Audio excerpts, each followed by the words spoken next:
combinations. Yeah, I mean, a lot of countries use spice, and a lot of countries, including Europe and Hua, and the spice trade in itself has been going around for thousands of years. Um, I mean, it is said that in the 11th, 12th century AD, you could buy a townhouse for in exchange for a sack of barter. nutmeg, in exchange of a sack of nutmeg in London.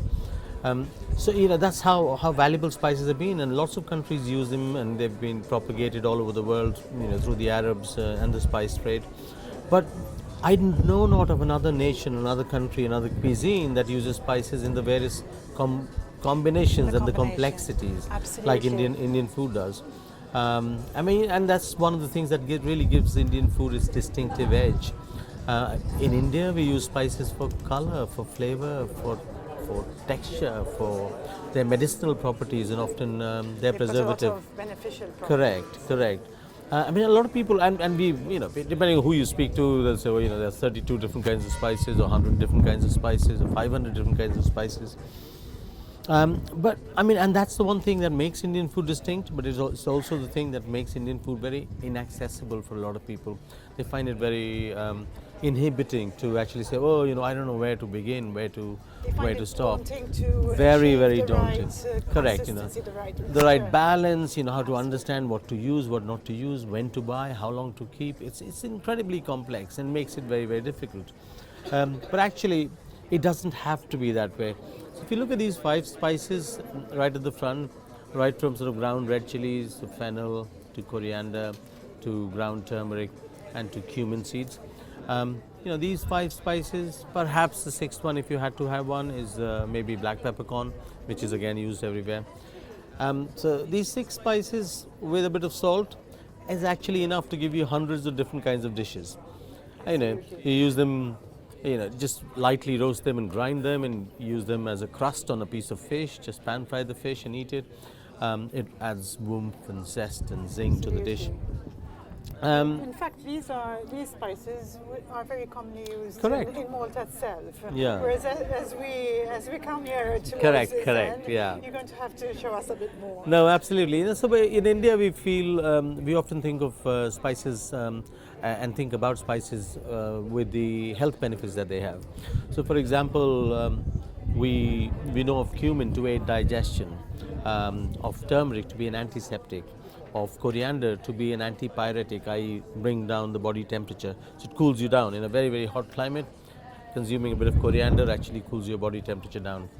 In a very, very hot and humid environment, having chilies actually makes you sweat, so it builds almost like a natural air conditioner.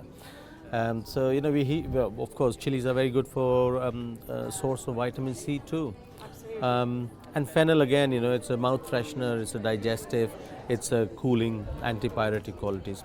So all these spices, they all do something. Either they aid digestion or you build up your body's immune system. They all have a role. And it's just about sort of using them in your everyday life, not necessarily as a cure, but almost as a prevention. Because Ayurveda teaches us to think of spices not as a cure for diseases, but almost as a prevention. So a mix of these spices every day to keep healthy.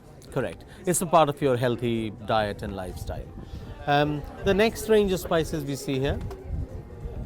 The next range of spices we have got here, so black cardamom and green cardamom, nigella seeds, cloves.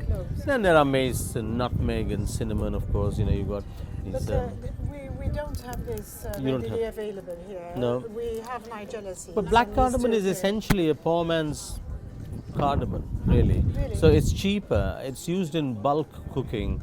The flavors are more woody Does and it less have fragrant. seeds inside It has also? seeds exactly like green cardamom seeds, and often used in sweet making and desserts. So it's got this so slightly sticky and sweet seeds that impart a wonderful fragrance similar to cardamom.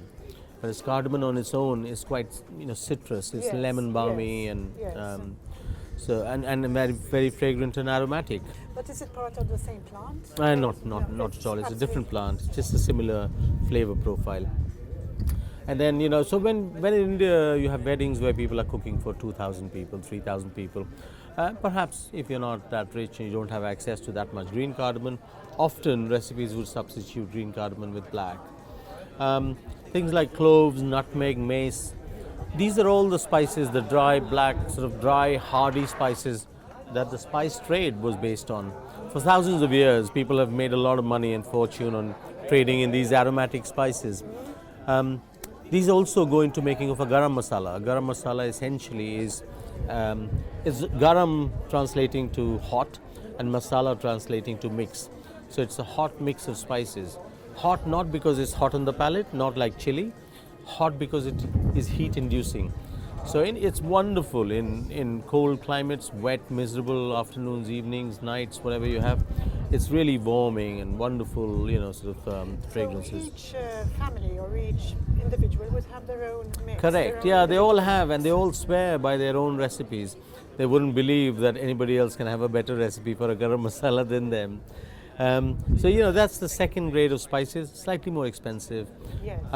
However, they last a very long time. They're used in very small quantities, and often, as is the case with, you know, expensive spices, when you're using whole spices, you want to use them in hot oil. So they're always added at the very beginning into hot oil. So they splutter and pop and crackle, and they release their flavors. Release all the oils and flavors. All the oils and flavors into the oil, which then gets distributed equally throughout the entire dish. Whereas if you're using them in ground form, like a garam masala, then they're always used as a finishing spice. So that's, you know, that's how you never use expensive spices then cook for 2 or 3 hours, because you lose all the essential oils from there. Then we have another group of spices I like to call the sort of treasures. They're not cheap, they're not expensive, they're not cheap, they're not, you know, it's not like they are very difficult to get hold of. But very little is known of them, and they're used mostly in very specific regional recipes. Not everywhere, not everybody understands or uses them. So for example, mustard seeds. South India uses a lot of mustard seeds in their cooking, whereas in the north they don't use. They just use mustard oil, so they'll only probably use, you know. Then we have something which is the dried fenugreek leaves, you know, which is supposed to be an extremely good purifier of blood. You see, we don't find the leaves here. We find the seeds, the fenugreek seeds. Fenugreek seeds are amazing, really good blood purifier, and it lowers your cholesterol immensely. It's a great way of managing your blood sugar for those people that suffer from diabetes. It's almost the superfood of tomorrow. That's interesting to know. That's interesting.